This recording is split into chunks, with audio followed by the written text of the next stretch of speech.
Tuning you in now to the LBX show with your host, Brandon Wiley. Brought to you by the LBX Collective, your community to connect, engage, and inspire.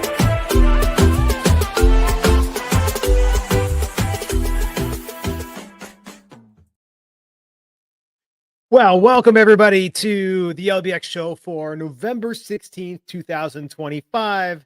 I'm your host, Brandon Wiley, and this is a special week because it is IAAPA week. We are literally in Orlando this week, checking out all the cool stuff at IAAPA Expo. So excited to see so many people and just check out so many things. I have a long list of booths to visit and attractions to check out and amusement pieces to review and just people to hang out with. And so excited. It's going to be like a crazy whirlwind week.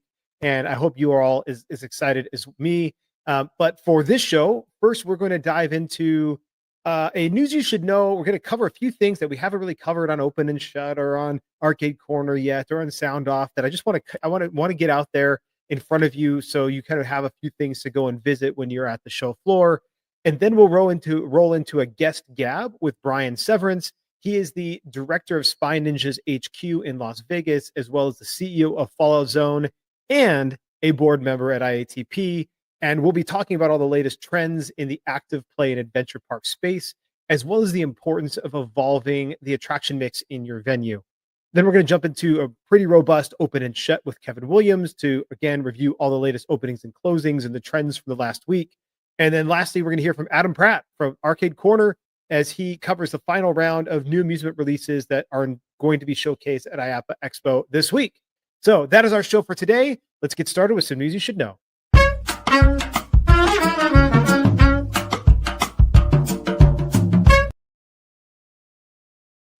All right. Well, it wouldn't be in a news you should know leading up to IAAPA Expo week if I didn't talk about the return of the LBX Collective Speakeasy.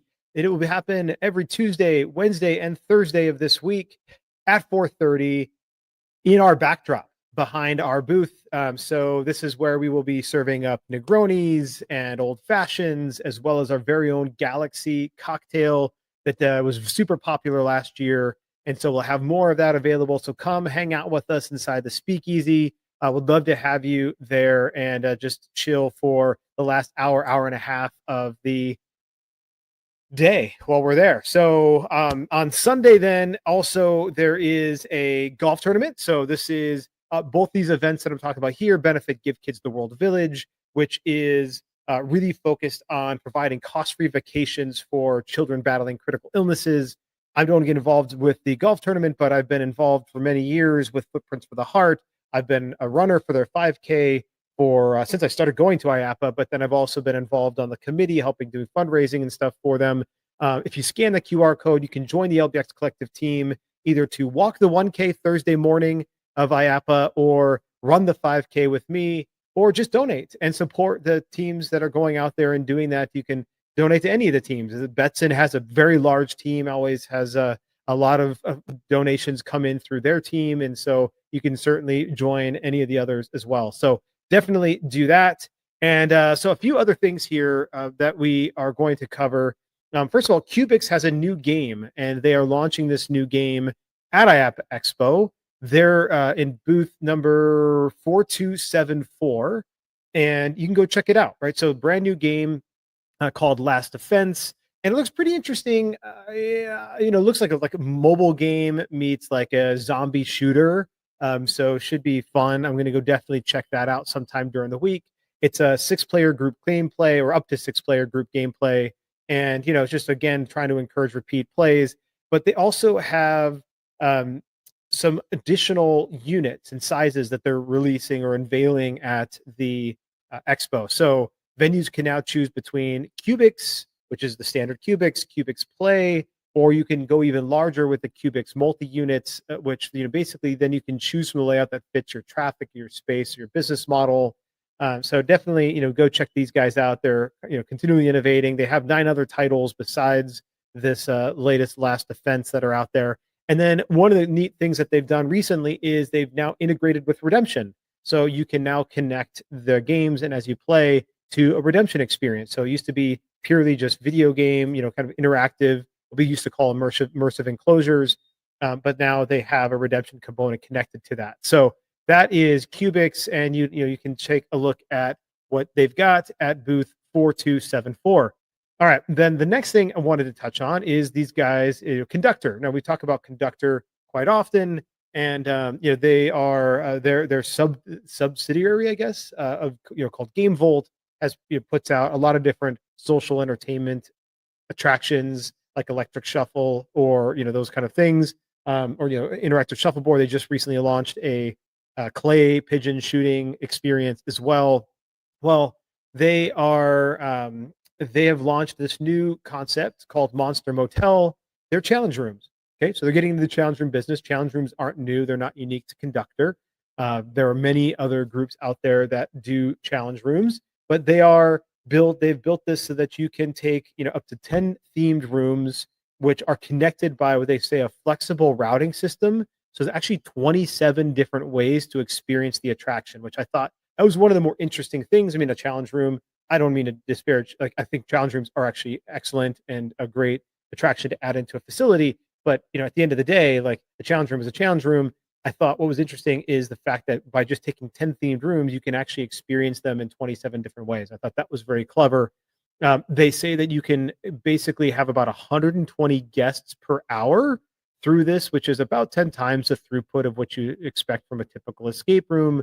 So it's obviously meant for that high throughput, but there's physical gameplay, digital logic, really interesting set design as well. And so there is ultimately a dramatic boss room finale too. So I don't know if all 27 ways lead to this boss room or if that's just one of the 27 ways. I'm not sure. So definitely intend to go and learn more about them at their booth. And their booth is, I'm not sure. I honestly don't know what their booth number is. I haven't looked it up. They didn't have it in the press release. So miss on them, I guess. But you could look it up on the IAAPA Expo map and go check them out. I'd plan to. All right. The next thing I wanted to touch on here is, and also the last thing for today for news you should know, is Frontgrid. So I have talked about Frontgrid a handful of times, but they hadn't really popped up on my radar until most recently when they just unveiled and announced their Paradrop VR containerized pod. So the Paradrop VR pod has been around for a long time. It's actually a really enjoyable experience. I've enjoyed Paradrop every time that I've been on it.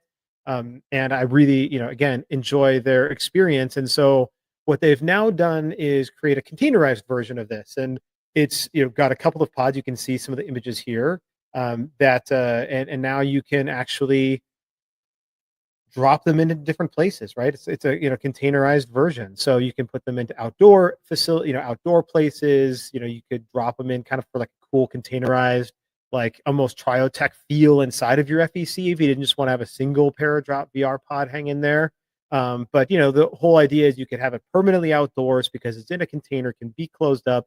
You could bring it in seasonally for different times, for different experiences, or even have it as a mobile unit to go around with carnivals, etc. So I think it's an interesting approach that they've taken to have this containerized version.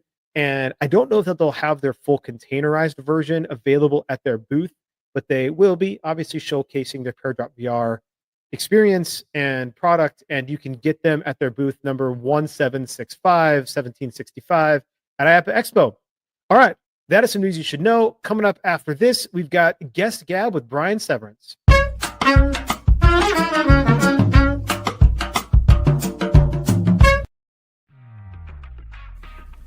Intercard is the only cashless system designed, developed, and manufactured all under one roof. They introduced cashless technology to the amusement industry and have been leading the way for over 30 years. Cashless systems from Intercard increase customer spending, guest satisfaction, and boost revenues by up to 30%. Intercard is so proud to be serving the amusement industry, and if you aren't already part of their global family of customers, they hope you will become one soon.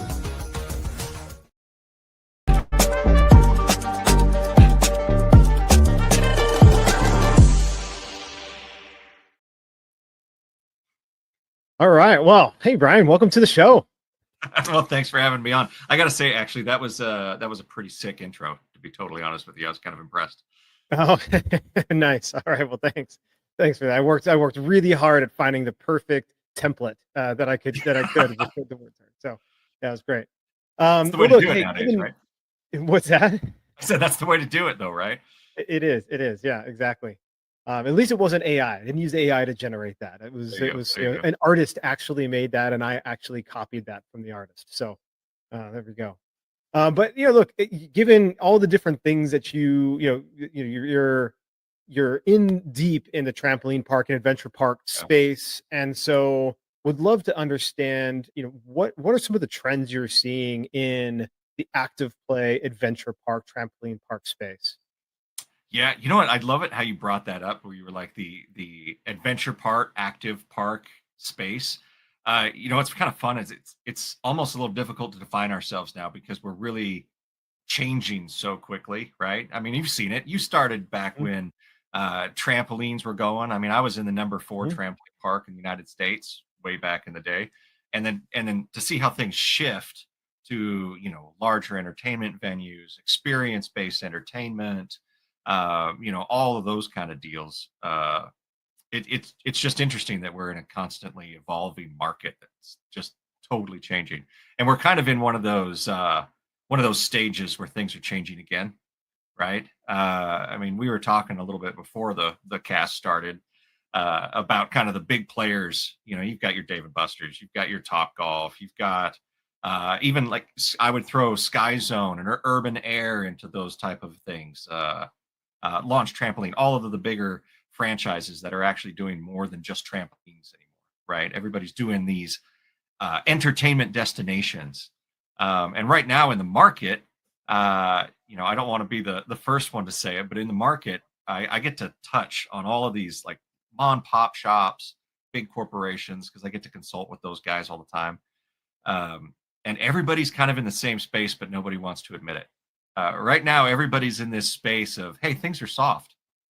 Numbers are mhm. going down. The revenue used to just be humming after COVID, and now it's really started to kind of slow up a little bit, uh, but not everywhere. And I think that's kind of the key uh, feature to this is that you've got some parks and you've got some types of venues that are actually seeing a little increase there. And it goes along with what you were talking about earlier. It goes along with people. What are they putting in there? What are the features? What are the benefits we're giving the guests? What's the value that the guest is getting? But I mean, there's so many different variables in each one of these. I hate to always talk in like definitive terms, depending on which park we're talking about, but there's just so many variables. One of the bigger ones, though, right now, there is a dip in the market, and it's coming. It's usually entertainment parks are kind of the canary in the coal mine when it comes to economic times. People usually kind of tighten up when it comes to that experiential entertainment right before things get rough. So we'll see. It'll be interesting. We did just deal with this whole shutdown thing, and that actually affected parks more than they want to admit. It's a lot of it's 30% of our economy that was not getting a paycheck. So kind Yeah. of a big. Yeah, absolutely has an impact ultimately in expendable income, especially when you don't know when that is going to end. Mhm. Yeah, Is yeah, this going to carry on for another 60 days, another 90 days? yeah, How yeah, long? And so you've got to save your money to make sure that you can still do, pay for the things that you need versus the things that you want to go and do and experience. yeah, I think it's what I really find interesting is, we talk about some of those big brands and, we've talked, we on the LBX show, we talk about the numbers, especially also on Sound Off with Kevin Williams during, on Tuesdays. We talk about these numbers and we see they're down year over year yep. in same store sales. And I Oh yeah, think the important thing there is like, look, if these big guys are down year over year and you're feeling a little bit like, and you're a mom and pop or you're a franchisee of a larger brand, and you're down, a little bit, like look at that as like, hey, I mean, first of all, look, you can always evaluate and say, what are the things I should, I can control? What are the things I should be yeah, doing in order to yeah, improve on that? But also to say, look, okay, there's clearly a trend in the overall market that may be impacting me as well as it's impacting some of these bigger guys. And so it's okay. There's not some maybe anomalous thing happening to me only. Like this is yeah. happening there as well. Yeah, yeah. You don't want to get locked down in that fear, right? That just utter and it happens as an operator. I mean, I've been doing this since '96. You can get into this almost fear paralysis of, wow, what did I do wrong? All this stuff is just plummeting. it's dropping. And I mean, I've seen some parks drop 30, 40, 50% in just the last few months. Just these colossal drops year over year, right? Yeah. So, and that's big. That's big, especially when you're dealing with inflated costs, right? We have higher costs now, maintenance costs, even, you know, swapping out to new attractions, things like that can be kind of costly. But there is some, I think the first step, just like you said, the first step is realizing, hey, you're not alone in this, right? We're all dealing with this same thing. It's going to be the people who get past that fear and make some adjustments and changes that are really going to protect their market share. Yeah. Yeah, and I think what we've seen even with some of those large brands is diversification in Yep. what they're Yeah. doing. And so Yeah. I'll use Chuck E. Cheese or EC Entertainment really as like the Yep. bigger, the broader thing, right? CC Entertainment Yep. as an example of a brand, but you know, both at the brand Chuck E. Cheese level, but also at this EC Entertainment corporate level of looking to really diversify. They've added the Chuck's Arcade, so these smaller format arcades Yes. to Yes. you know Smart. into malls. They've recently just launched their Yep. Chuck E. Cheese Adventure World, which is almost like a almost pure throwback back to Discovery Zone, right? Like this, so like pure active play, like crawling around in soft play tunnels and everything else. But they're really trying, and obviously they still have their arcade component, but they're really trying to diversify their approach to, I think, take experiments about what the guest really is looking for, Yep. and looking also at the markets they're in and saying, okay, well maybe there's not a market for a classic Chuck E. Cheese, but maybe there's a market here based on what else is around in this area for a Chuck E. Cheese Adventure World. And so they go and Yep. put in an Adventure World. And I think it is important to take these times where things are maybe just not humming along, and we're not taking for granted the fact that guests are flowing in automatically, but taking these times to reevaluate and think, okay, are there changes I can make to my attraction mix, to my entertainment experience, to my guest Yeah. experience, etc. Yeah, adding that value that we kind of talked about, right? Really giving, being the only destination that these people want to go to because you've got this added value that really nobody else has. I like actually the term that you used earlier on when you said they experiment, you know, and that's what those guys are doing. They're putting out a bunch of these like satellite locations and they're testing it out, you know. And I think the best and the smartest part about that is that they don't get emotionally invested in one or the other, but that they're just open to the numbers. They're open to kind of see what's gonna happen, what's gonna change, right?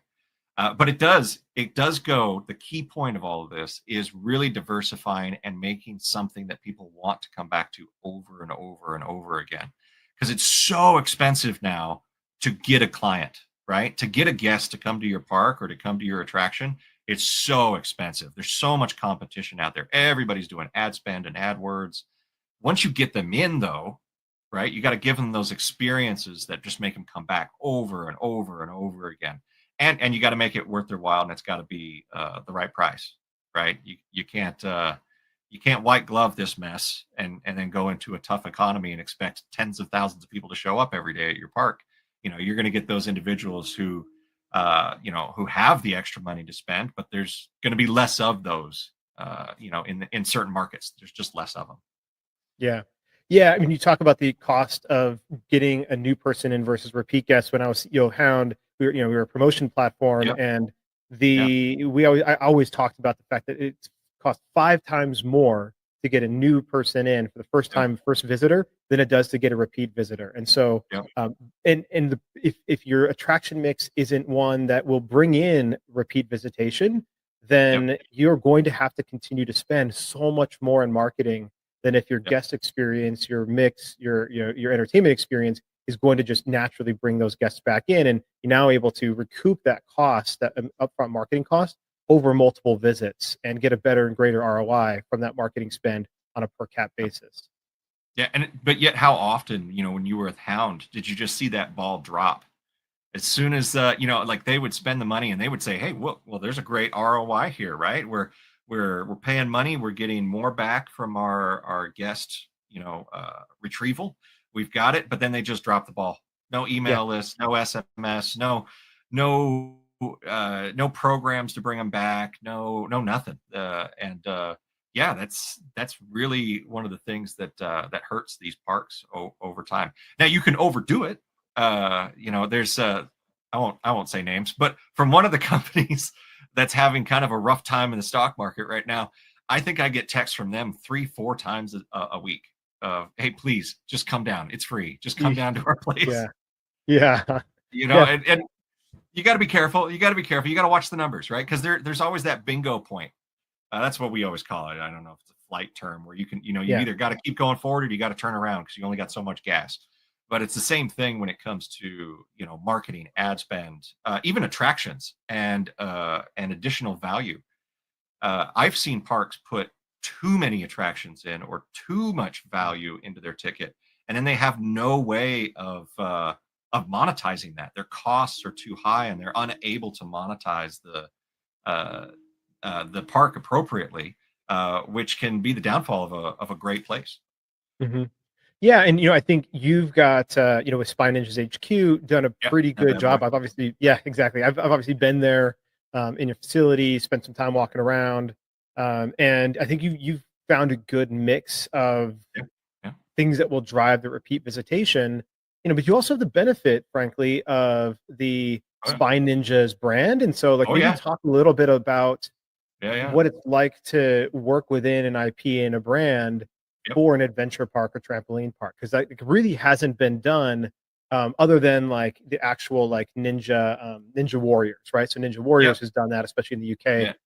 But really in the active play space, there hasn't been a lot of IP pulled into it. So maybe you could talk a little bit about that experience. Yeah, and this was the first one done, especially when it comes to YouTube personalities. So Chad Wild Clay and V Quaint, the married couple, by the way, salt of the earth. These guys are like the best people ever. I love working with them. They've ruined me. I can't work with anybody else because these guys are just amazing. They were key, and I mean 100% key in the opening success of Spine Ninjas HQ. When you talk about return visits and things like that, the YouTube crowd gets that. Chad and V get that. They understand it. Their entire industry is based off of acquiring somebody, entertaining that person, and then keeping them through subscriptions, notifications, even doing shorts and things like that to keep them engaged with the intellectual property, right? Very, very, very important. The entire story behind Spine Ninjas is just an amazing story. So, I mean, I highly recommend anybody to go and look it up. They're pretty amazing. Chad and V are amazing.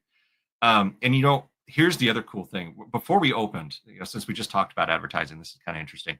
Before we opened, about a month, I was getting a little edgy because we hadn't spent a dime, not a dime on advertising, not one. And so I was a little edgy, and I was like, hey guys, we're going to open here. We need to start putting some money into advertising. Well, Chad and I were talking about it, and we actually got to the point where like, no, let's test it out. Let's see it. Let's see what happens.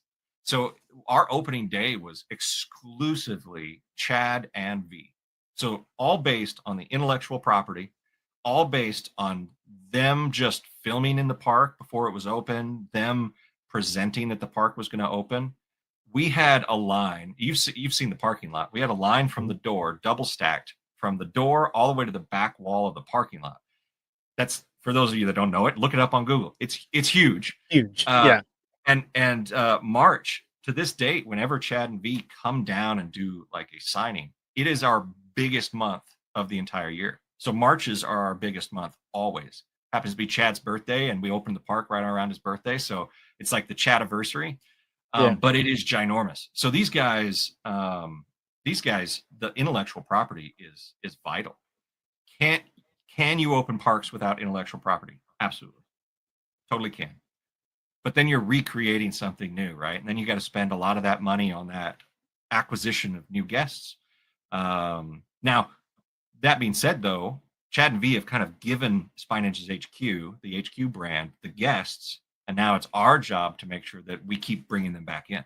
And we do. We don't have any membership program currently, but we have guests that show up every week. Every single week they come in, they pay full price, they come in and they play.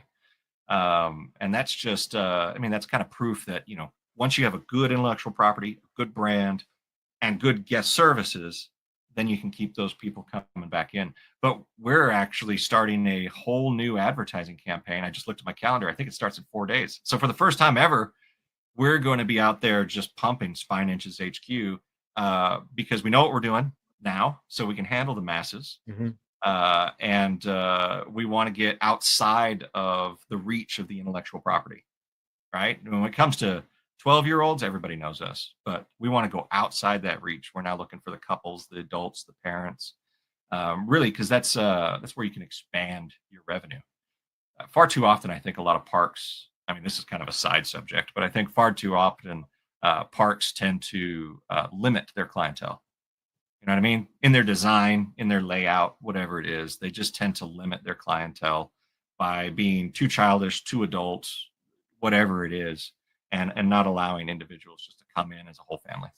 So yeah, and I think to that point, sometimes maybe they don't even limit it with the design or the layout, but they limit it in their minds in what a guest actually wants to do. So they make assumptions for their guests and say, oh, parents aren't going to want to go jump on trampolines with their kids, or they're not going to want to, grandparents are going to want to like go and do this zip line thing. Like they make these assumptions, and they really shouldn't, right? Like just create a great experience and then let the guest explore and see who ends up being, really the right thing, the right guest type for your attractions. Absolutely. Yeah. You do need to just be open to that experiment. I'm surprised at some of the attractions that are most popular attractions, right? And we did Google Analytics, we checked search terms, all that kind of fun stuff. But there's a couple of attractions that just are fan favorites. The kids love them, the adults love them. We had a 92-year-old on our zip line the other day. She loved it. So, it's you don't limit yourself. Definitely don't limit yourself. But you'll find a lot of operators do that. A lot of operators.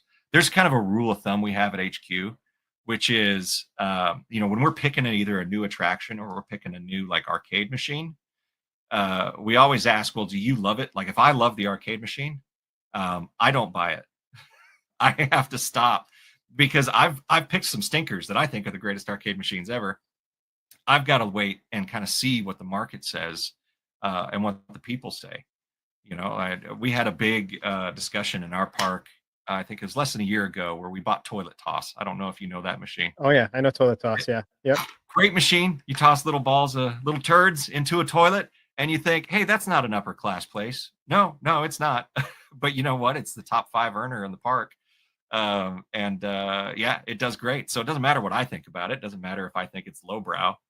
They love it. Let's put it up front. And you got to be willing to do that. You got to be willing to take like your pride aside and just be like, my pride doesn't matter. I'm still doing the greatest job on the planet. It's still the greatest place ever. Let's just push that off to the side and let's make sure we give the fans what they want. Yeah, I love it. All right. Well, Bryan, thanks so much for joining us for some Guest Gab. And look, I'm sure we're going to have you on again in the near future. So it was great talking with you. Oh, anytime. We love doing this. Love talking about the industry. So you guys are great. We love you guys. Awesome.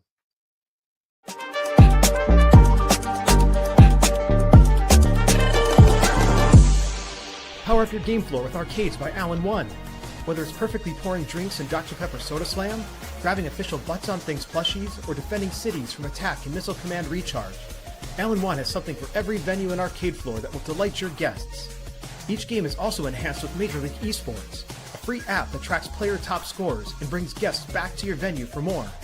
Visit allen-one.com to learn more. That's allen-one.com.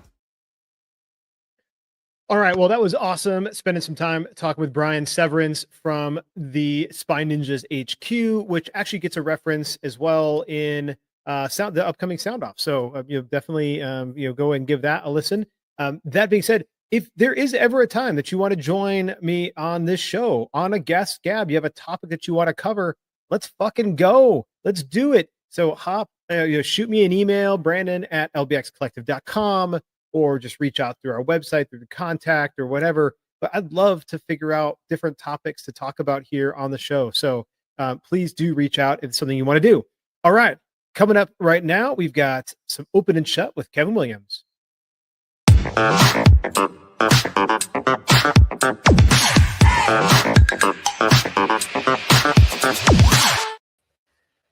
Hey, welcome everybody to the latest Open and Shut. I hope I find you well, Brandon.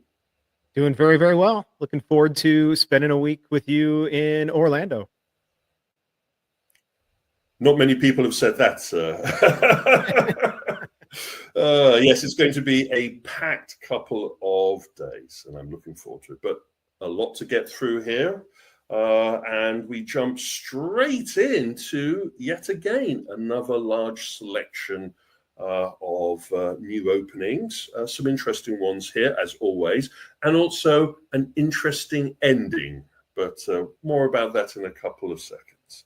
So we jump straight in, and the one that a lot of people have been talking about, well, one of the two big ones that people have been talking about, has been the doors being thrown open on Chuck E. Cheese Adventure World, which is, from some people's point of view, the entry of Disney into the active entertainment facility business away from their entertainment pizza and play model. The walkthrough videos that we've seen show a minimalistic approach to the amusement and activity center, and it is clear that this version is a very strong test model towards the other facilities that are meant to be in development as we speak. Yeah, I mean, I wish I knew the next time I was going to be in the Dallas-Fort Worth area, especially on the west side, up in Arlington, to be able to go check this out, because everything I see gives me, and we've talked about this before, but gives me like Discovery Zone vibes. I grew up in Discovery Zone. Like, I was a little bit on the upper age of that when it was really popular, so I didn't get to go a whole lot, but it gives me those vibes so much. It like just from the videos is like a little bit of that nostalgia. But you're interesting that you say it's, feels like very clean. I think it does, but they've done some really interesting branding and stuff as well, like little shop windows with their characters, and they've really infused all of their IP and their different characters into this adventure world concept, and done some really interesting like storytelling and narrative, at least from what I can tell, on some of the walls to get people engaged in this adventure world concept. Now, I'm going to apologize to our audience. I'm going to be using this phrase a lot during this one.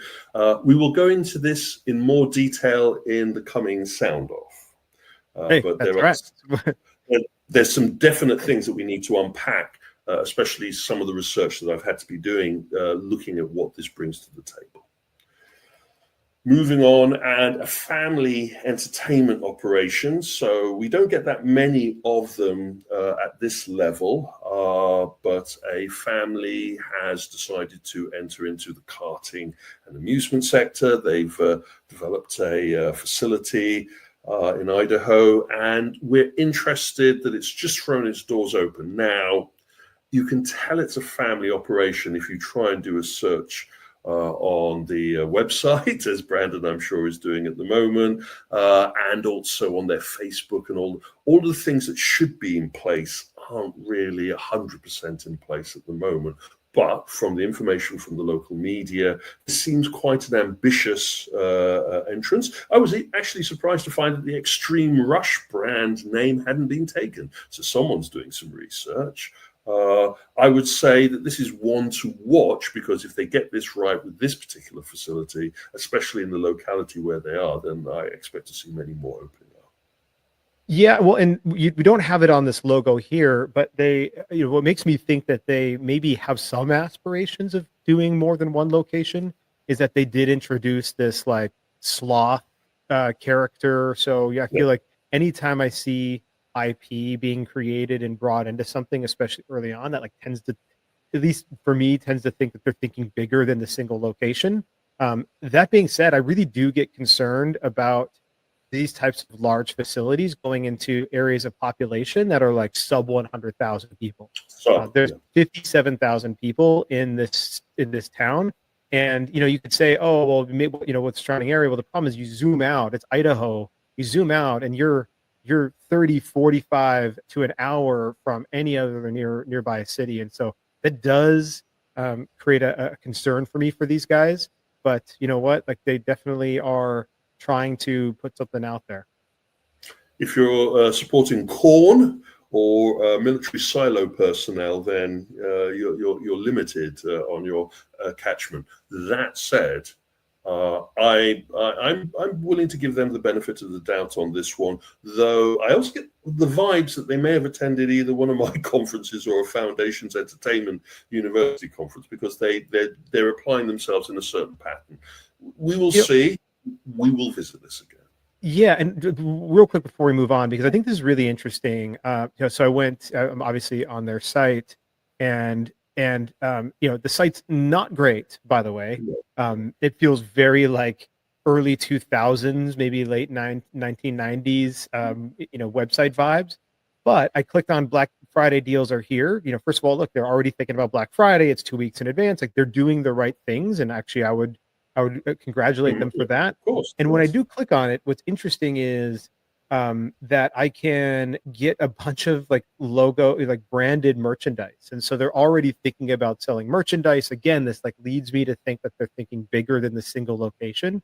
But the fact that I can go and I can buy this now, again, not a great store, not functional, like the visuals and all those things need work. Foundation is there, the branding isn't. And yes, exactly. They are thinking of things, right? They are thinking of this stuff. Family fun packs, like heavily discounted for Black Friday, $200 from $150. Like, so they're thinking through this stuff already, which is a good sign. We will revisit these guys again. Moving on, and Beastland, I touched upon it in a sound off. I've now been given the 411. The issues are that this is funded by the Saudi royal family as part of the season. They wanted to have entertainment as a major component of the season. I've actually had the pleasure to present 2 years ago at the season in Riyadh, and they dropped quite a coin for the entertainment aspects, and it was felt for their audience that they would create Beastland. It is off-the-shelf attractions, rebranded and dumped into a parking space, which will offer multiple attractions. I'm going to stick my neck out here, as I always like to do, and say that this is a cookie cutter approach to IP. This is trying to make up for what happened with the Las Vegas event and other events. It's a reinventing, and the most important part about it is a large bag of cash. So, this is a no-brainer if you're doing it off the shelf. There are a couple of companies that I normally work with regarding the season in Riyadh, which I wouldn't be surprised if they have, gone to their warehouse and pulled products out and resprayed them and positioned them correctly for this. This is a temporary installation. All of those media services that jumped on the Mr. Beast opening up a permanent theme park have now, I've noticed, deleted a lot of those posts. It is a temporary installation that will be gone by December, and like the sands in Riyadh, will be forgotten.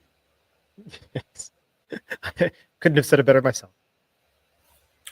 Moving on, and we have the opening. I think I've got ahead of myself a couple of times in the past, especially in Sound Off, talking about the opening of the first North American Emoji Planet. The first North American Emoji Planet will be opening in Canada. This one is supported by our friends at Player One Amusement, who are owned by Genda, just for a Genda moment. And obviously, they have gone for a mall installation. I've flown through the video that has been created by a couple of colleagues of ours. It looks a very interesting approach to a branded entertainment facility. And anyone that's been following what we've been talking about in the Stinger Report recently, we've been following how IP and branding is important to our sector.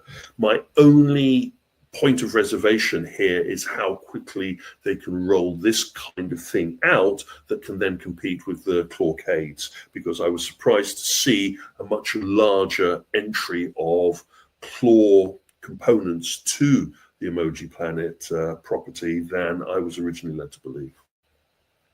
I am happy to see that this thing has actually gained traction at last, right? I mean, I think we were together meeting with Stephen, I think Amusement Expo maybe a year and a half ago. And he had was just developing this Emoji Planet concept. He had developed a number of machines that branded around the emoji IP, but then was like creating this emoji planet, and glad to see that it's been picked up by Player One to be rolled out and operated, and obviously Player One being now a part of Genda, I think it'll get some juice behind it. I think we've got that supercharged moment where it'll go from proof, because obviously we've had the UK opening in Blackpool. I don't know how much of the information from that has gone towards helping develop this one, and then I expect to see a rollout, especially with what Player One's up to at the moment, but more after IAAPA regarding that. Moving on through, and obviously if I go through too quickly some of those, you just hit the pause button. But the one that came to mind interestingly for me was another French karting, bowling. Well, sorry, no, not karting. No, I have to be clear here. Sorry, bowling, quiz rooms, virtual reality, laser tag, billiards, amusement facility. I am very familiar with the games factory operation. They have 13 facilities out there, but to start to see this kind of migration from the traditional FEC European approach to more what I would call a competitive socializing kind of environment, where it will apply to the younger audience at the beginning of the day, but is definitely aimed at the older audience at the end of the evening, is telling us, quite literally, that we're going to have to come up with new terminology, not just for Mule, but also for FEC. Yeah, and I struggle with this brand a little bit, only because each of their locations it has a different mix of attraction. So some, like that's why you said karting, right? This particular location doesn't have karting, but some other locations do have karting. You have some locations that just have a quiz box and like their quote unquote Prison Island, which is like their escape game concept. And so like there's like a wide variation. And I think the problem with that is like, there's both a benefit and a problem. One of the benefits is that you get to try different things, and you're obviously adjusting your mix for the particular region and what other things are there. That's the benefit. The downside is if I am going from one games factory and I travel across the country to another games factory and I walk in and it's not what I was expecting, then we have a brand disconnect and a guest expectation disconnect. It's easy to manage something like that with correct branding and guest experience expectations. At the moment, their marketing team just has gone for the cookie cutter approach, and hopefully they'll learn that maybe some color coding, maybe some coming up with Games Factory Lite and Game Factories Max, as our friends at Gravity have gone for, is a way to manage those expectations. Because the last thing you want is someone who's expecting a karting experience, like my brain obviously seems to be trying to do, goes to this facility and then is disappointed. Yes, exactly. Interesting derivation, or should we say pivot. I've pointed to our French facility friends moving towards a more mixed entertainment audience. Here we have an example that could have fitted into the closings and sales section, which is we had a escape entertainment facility, which I think I actually touched upon in one of the earliest of the open and charts. And they threw their doors open, they operated their bowling facility and their escape rooms, and obviously it didn't go the way they wanted. And now we see the opening of Rebel. Now, this still seems to have the bowling facility, but the lights have been turned down, a lot more edgier design and facility. I have two problems here. Nothing wrong with the entertainment facility that they're creating, as long as their mix is correct and they've got enough hospitality to support their move or pivot towards competitive socializing. And I'm led to believe this is a brand new operations team who've come in and taken this as a going concern and rebranded it. The problem I have with is the brand that they've decided on. You type Rebel into a search engine in the UK, and you're going to be inundated with a retailer that sells clothing, a retailer that sells women's shoes. You're going to be also inundated with other Rebel companies, which are part of the lingerie, because the name Rebel, both with double L and single L, is linked to the fashion industry. And why they picked this particular brand name will escape me. And I wouldn't be surprised if we're going to be sitting here in a couple of days' time hearing them change their brand to Rebel Social, just so that they become a unique search engine. Yeah, I'm actually surprised. I would have expected them to do a Rebel Social anyway, like just because when you see these types of social halls, social competition, social entertainment, you tend to see the social after that, right? Like it just kind of tells you what's going to be in it. It tends to anyway, as we've kind of gotten used to that, and maybe that's just because we see these names all the time. But I think generally, I would have expected them to do that. And when you look at the site too, they actually have a breakdown in their own branding. So I'll quickly throw this up here. Let's share this tab. Oh, not that one. All right, here we go. So they've got the capital R, the lowercase e, the capital B, then whatever. So capital sort of camel case is what we call that. And then Rebel Social. Yep, and then you have here it's all lowercase re with a big B, like every one of their attractions instead of the capital R, lowercase e, capital B. So I just some of those things are just little inconsistencies that they need to like fix with their branding and shouldn't be inconsistencies, frankly.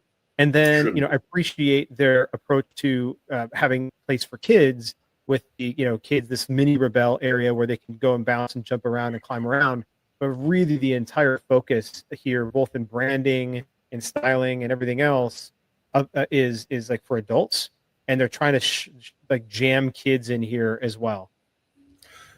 If you don't understand the market that you're getting into, you don't understand that it is oil and water to mix young guests amongst older guests, especially where alcohol is involved. I understand the venue has access to the traditional escape entertainment soft play components, and maybe they thought it was a good idea to keep them. But if you have not worked out a way to separate your audience or delineate your audience separation, you will regret that. The one thing you never want to have is young children running around when adults are trying to relax in social entertainment. That leaves a message in their brains that they never want to go back there. And again, these are the lessons that anyone that works in the sector would know, but those that are entering this market for the first time that don't understand that you don't use a soft R and a hard R in your marketing material may need to learn very quickly. Moving on, and we have the latest opening. So Chuck's Arcade, we had 10 of those, which were really fun spot facilities that were rebranded into their interpretation of the Chuck's Arcade concept, which has been described to me now as a retro entertainment enthusement. Whatever enthusement means these days. The concept now seems to be a deployment into available space, and so we can see the black and the orange and the red that was quite prominent with the last 10 facility rebrandings. We now see that this location in Florida, not a million miles away from where we're going to be, is really a population of a space with amusement machines. I've looked at the photo, walked around this space, and I couldn't see anything that really jumped out at me to single this out as a Chuck's Arcade compared to what we'd seen previously, and more like a arcade rec room 40 facility, 40 machine installation with professional support. If this is where we're going to go with the Chuck's Arcade, it will be very interesting to see how this migrates. Are they going to be competing against some of the other street route arcade facility operators? Again, a phrase I'm using a lot now is it seems that the accountants turned up with a sharp pencil on the themality here. Yeah, I mean, so this is part of Cocoa Beach Pier. And Yes. And so it has like the interior, and even like it leads right out to the boardwalk. So it has like a very beach boardwalk feel. Like if you zoomed in, if you were able to zoom in on these images, the walls and the are actually like wave type stuff. Oh, yeah. So like it's Beach like they blue. came in and just took over an existing arcade. This really feels like this could have been like a family entertainment groups in the game or something like that. Like somebody just come in, like you sort of alluded to, like just some other operator. instead of like a very specific Chuck's Arcade brand, which is disappointing. I think they really should lean into the uniqueness behind their brand instead of just like coming in and being some like basic arcade operator. It's very dangerous at this early stage for them to lose their identity, especially in the target-rich environment. But I'm just throwing it out there. There is also the possibility that this Broadwalk facility has very strict rules about how much themality can be added to their units. Again, I'm not going to read too much into it, other than saying that this looks light on what they're trying to get forward with the Chuck Arcade. Our second part of the Geigo moment, it seems, is the latest opening in Tokyo. Yes, you can still find places to open Geigos in Tokyo. I thought you'd have run out by now, but no. We have 80 cranes, 60 amusement, photo sticker machines going into a retail component part of the vast metropolis that is Tokyo. Just the continuation of the growth of their brand. It's wild. And then the other pivot, or the other big announcement that's taken place this week in the build-up is Netflix House finally threw its doors open in Philadelphia. The 100,000 square foot facility. We now get a much better handle on what the guest engagement is, the two key amusement components, the attraction components, the mini golf, the amusement, the food, the merch, the screening. We get an idea now. You can walk around this facility free, but then if you want to exercise any of the attractions, you have to pay, and the payment is a little higher than we were actually led to believe because of the combine and the deals that you have to do. We're going to talk about this a lot more in detail in Sound Off, but the point is it has begun, and with this beginning we can now start the stopwatch towards how much of what they've just done at the Philadelphia facility will be modified when they throw the doors open at the Dallas facility in the following month's time. I will reserve any comments currently for the future Sound Off, or we'll cover that. We'll dive in a little bit more. So I'll hold off my comments there. Thank you for that. And then we come to the shuts and the restructurings. I talked about how long it would be before someone jumps into the empty spaces of the Pinstripes venues that were made available, and our friends at 810 Billiards just gone straight in to one of the facilities in Illinois and stripped it, burnt it, started again, and made it one of their entertainment facilities. Luckily keeping the staff, luckily rebranding, luckily keeping the momentum going. And I'm led to believe that 810 have got plans for some of the other facilities that are open. So an example of that transition where, you know, it may not work for you guys, but there's someone that will make it work. You know, and so I was a little bit skeptical that somebody, and I know this is something you've been mentioning, you know, since we first, you know, heard that Pinstripes was going down the drain. But you mentioned, you know, somebody can come in and make it work. And I'm actually really encouraged that 810 has come in to do this, because one of the biggest issues or things that I had with Pinstripes is that they really were overbuilt as a restaurant, and they had very little entertainment mix, and they were primarily restaurant. They had some bocce, they had some bowling here and there in some of their locations, again, not all of them. And what I like about 810 is they sort of flip that on its head. You know, there's obviously still going to be the restaurant and bar components. It's a central part of their Pinstripes facility build out. But now you've got arcade games, you've got billiards, which is going to take up more space instead of dining tables. You've got the virtual sports. So you've got their, you know, their bays, their golf bays and simulators, and then, you know, obviously the full service dining. So I think this is it's a good partner to come in and rework these facilities into something that's going to fill up more of the space with entertainment. I was having a conversation with a possible client, shall we say, and they were defending the food and hospitality components, and I was trying to explain that we're in the entertainment business. I think after the 810 announcement, they kind of had to change their opinion. I have been going to the Brighton Pier for most of my career while in the UK. It is a major seaside tourist venue. It is a multi-attraction and amusement component, and it has been through numerous hands. It traces its roots back to the Victorian period when creating seaside piers was the de rigueur thing to do for the polite society. It's gone through many phases. It's appeared in a number of popular films. Anyone that knows Quadrophenia will have seen the silhouette of the glorious Brighton Pier there.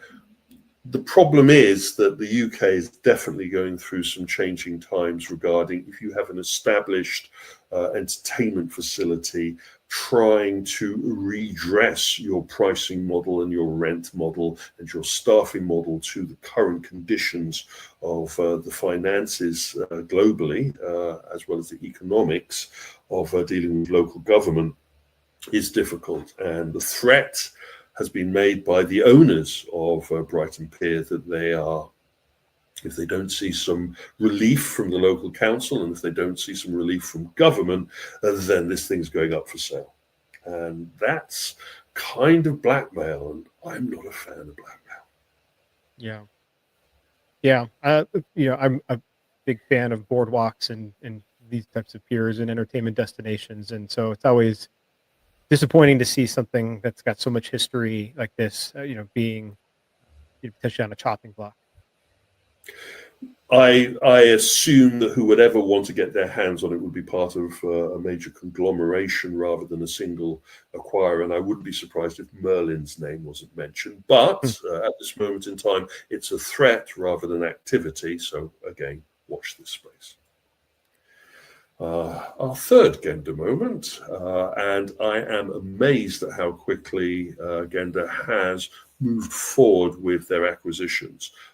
So I wake up after only a couple of sound offs talking about Gender acquiring from Inspired the mini arcade operation and the Play Nation arcade operation. And then I wake up to a video of one of their staff walking around one of the first of the Gender Play Nation facilities, now rebranded, and it has been given such a lick of paint, such a rebranding, such a breath of fresh air that it kind of underlines the point I was making previously, that our tired industry needs the kick in the pants that Gender represents. And hey, I'm not retained by Gender, I'm just stating the facts.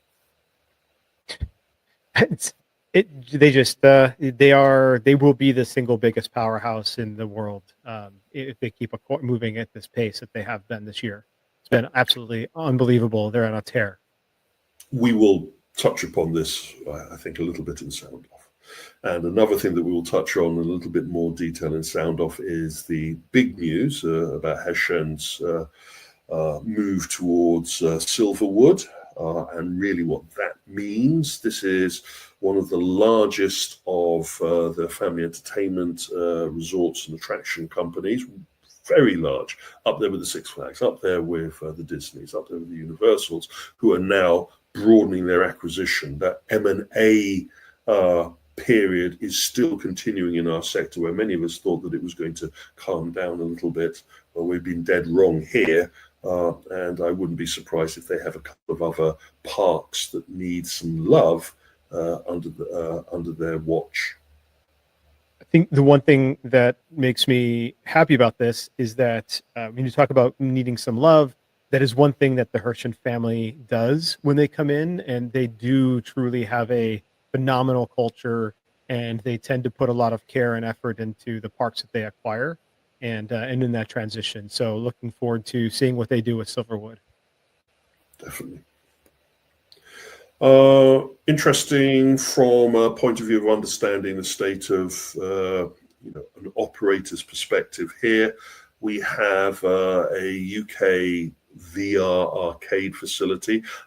I feel a little bit uncomfortable here because it is mainly the Chinese off-the-shelf VR systems, just dumped into a space. I know the operators will beat me up and say that they've given it some themality, they've given it some love, but it still feels to me that it is the Chinese VR systems placed into a facility, and then they've suddenly noticed over the last couple of months that they are not generating the same amount of numbers that they used to. I would argue that most of these systems didn't have that repeatability built into them, but again, personal opinion.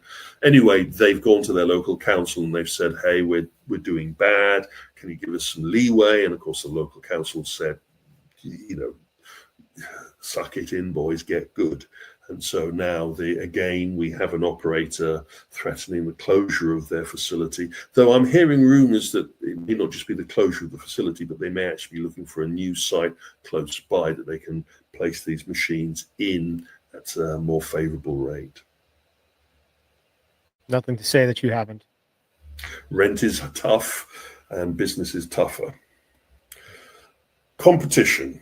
Now, it's not going to become a regular one here, but our friends at Escape Industry News, the escape room, admission room equivalent to the Stinger Report, I would like to say, but I feel that these guys are much more detailed in their coverage of the market from the operator's point of view, rather than just talking about trends. They did a lovely rundown for the month of the number of new escape rooms that have opened. And if this is not an eye-opener to operators in these territories about the new competition that is coming and eating their lunch, then they need to be. And a lot of these escape rooms are feeding off seasonality because they know of the corporate parties and the Christmas and New Year audiences that they can attract by opening up either permanent or new temporary escape rooms. We will go into this in a lot more detail in Sound Off, but I just wanted to put it out there, the number of new facilities just in America and the UK and Ireland, and Canada, of course.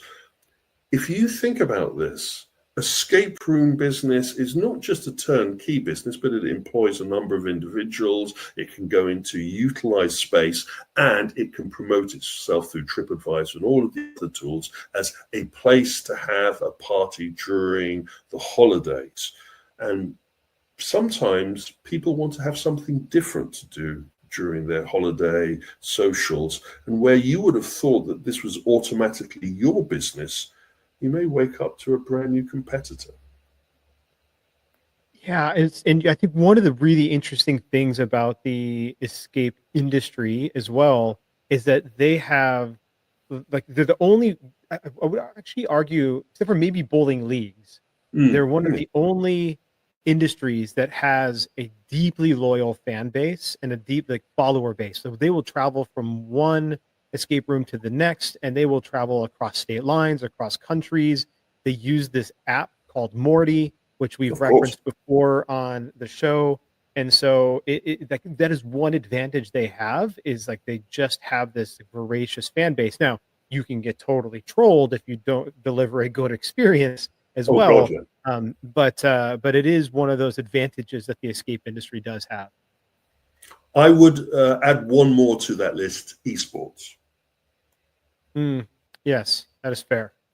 So competition, and trying to get someone in our industry to understand what I mean by competition, tournament and tourney play is difficult. But the esports has a following: audience watching, people playing, people competing.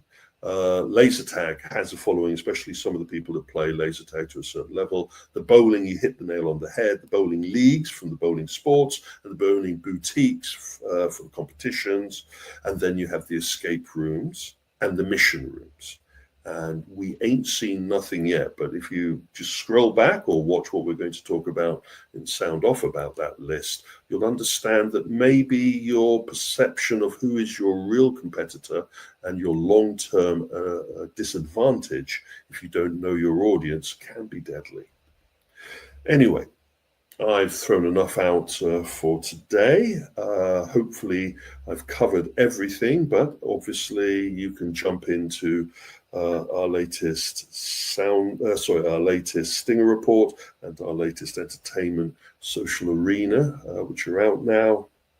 And also don't forget that you can contact me via LinkedIn, and I thank those individuals that passed me some detail recently via LinkedIn, and also don't forget our email address. Perfect. Another great sound off. See you in like 2 days. 2 days and counting.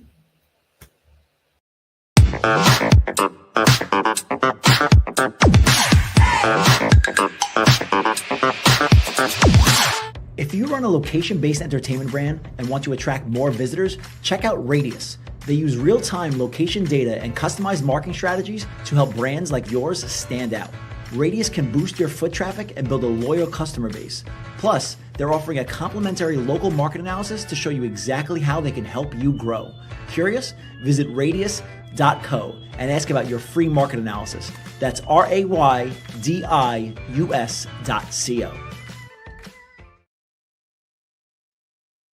All right. Well, that was a great open and shut. And next we've got Arcade Corner with some Adam Pratt.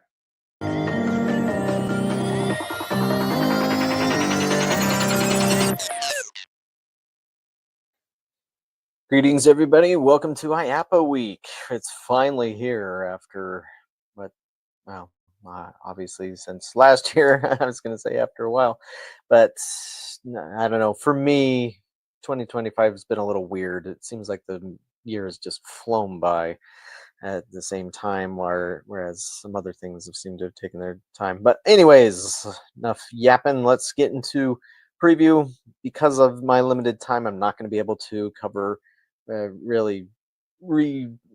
can't retread everything that I've already covered in previous weeks, but this is going to cover the latest as to what's there. And of course, everything that I have been able to talk about, it's not everything that's going to be at the show.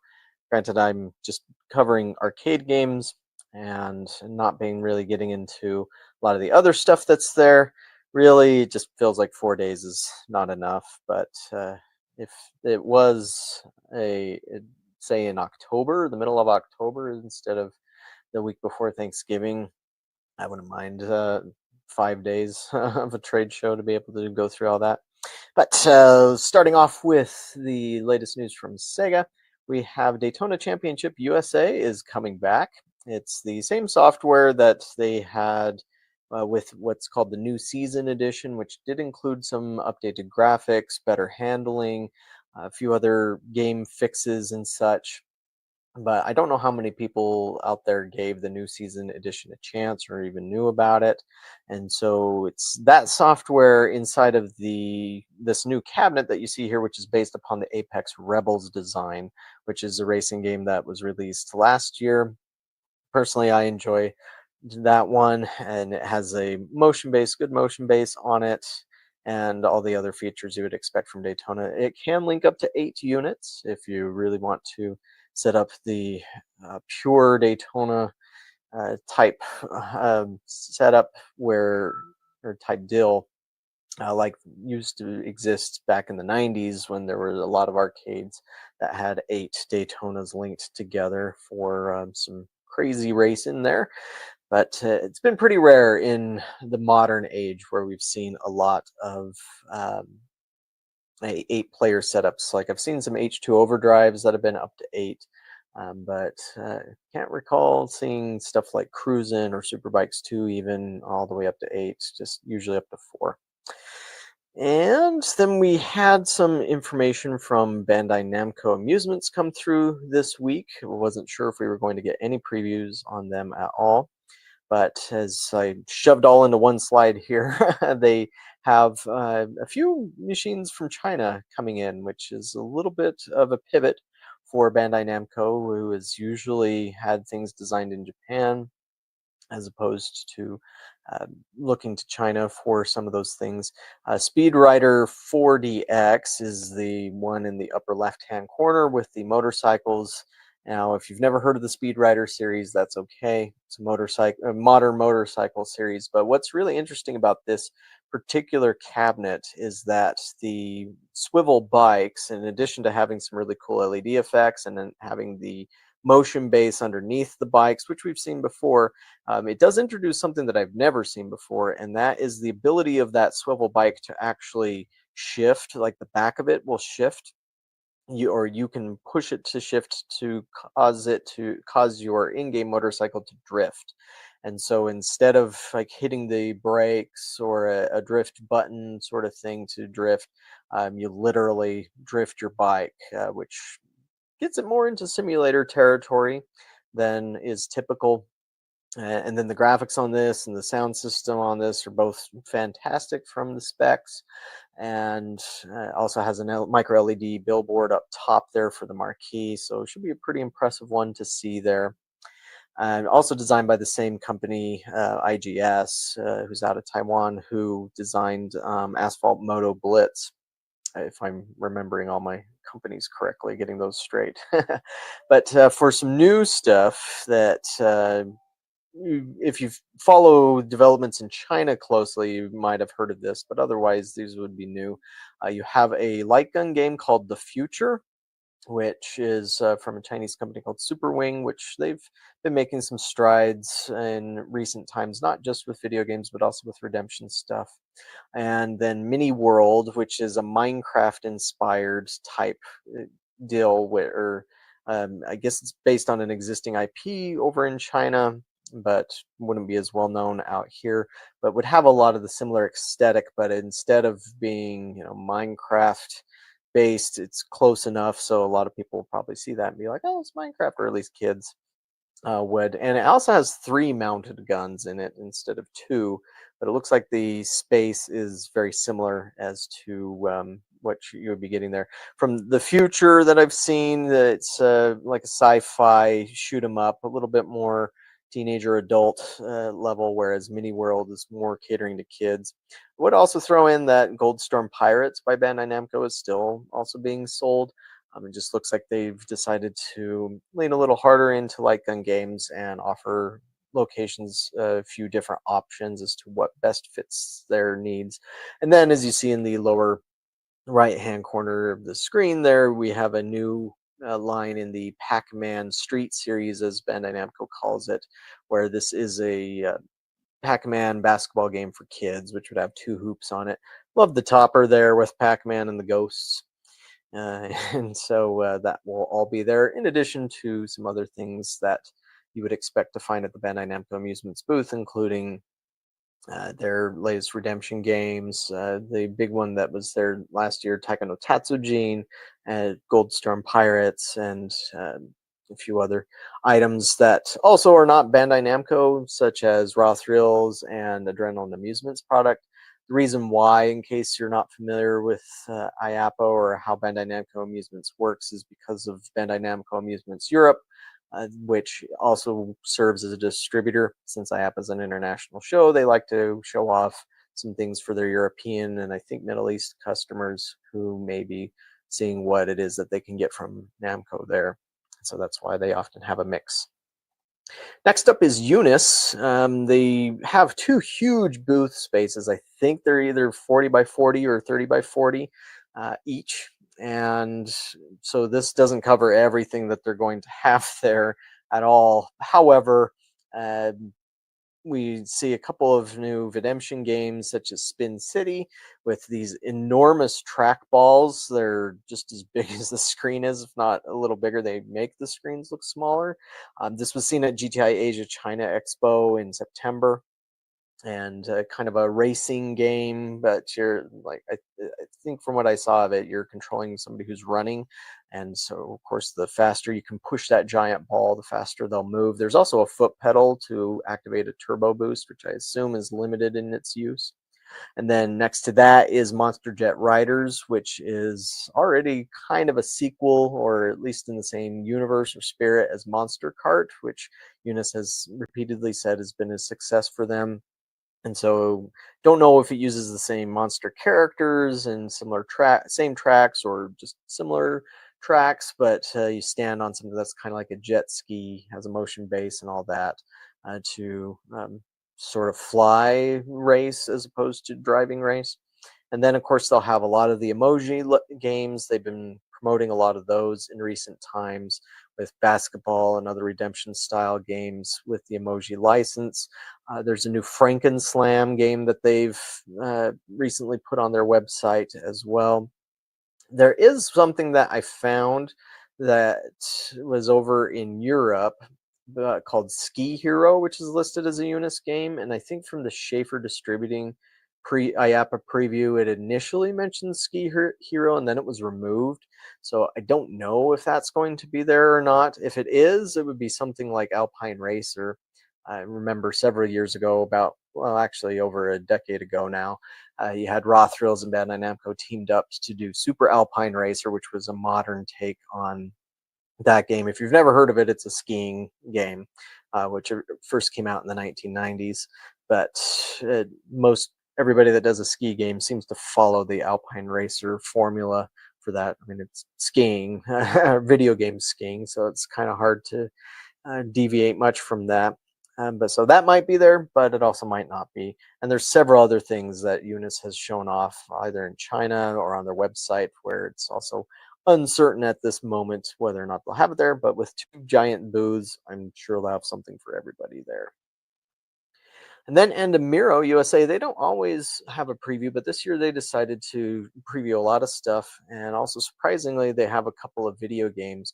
Oftentimes they just have, say, like Pump It Up for their video games, or there's the Rylix SpongeBob VR Bubble Coaster.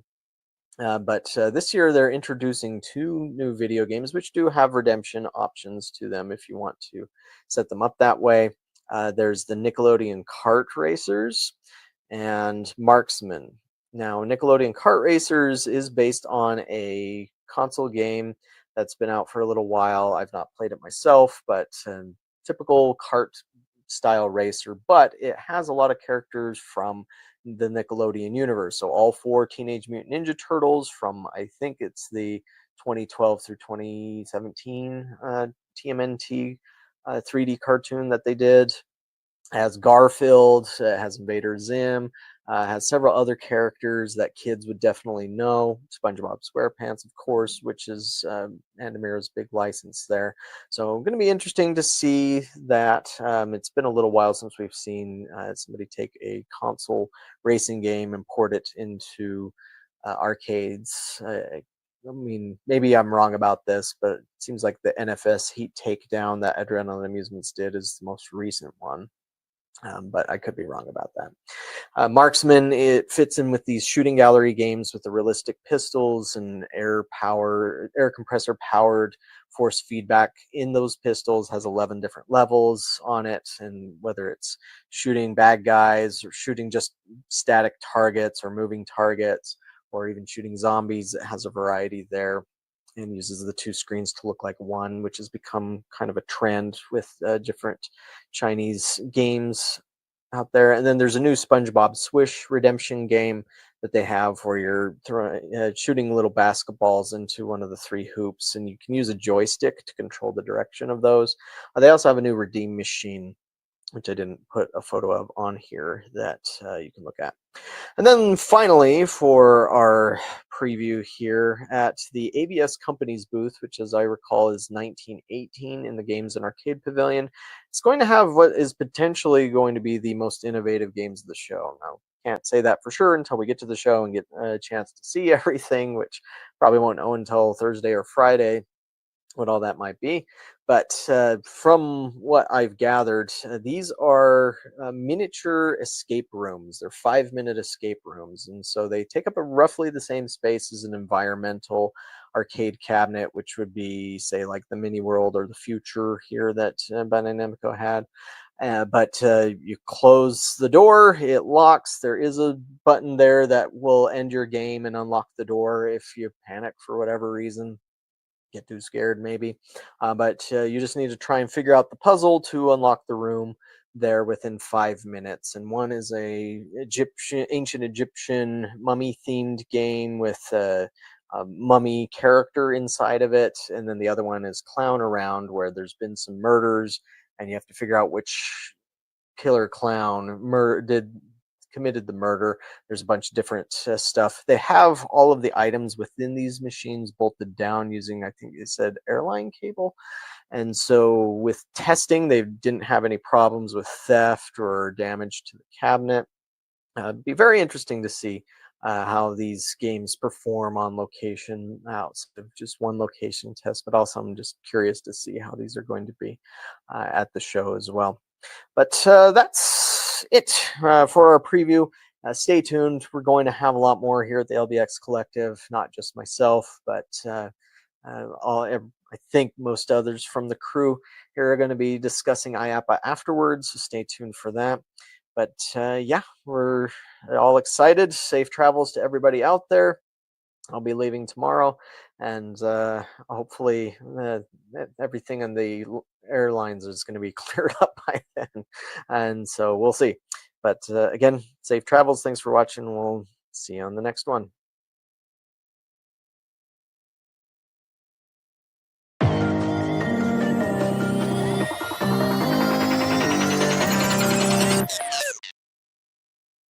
All right. Well, that was awesome. Thanks, Adam, for walking us through all of that. And yeah, I mean, there's so much to check out. If you haven't watched last week's show as well, there was actually 2 arcade corner sessions because there's just so much to cover on the amusement front for the IAAPA Expo.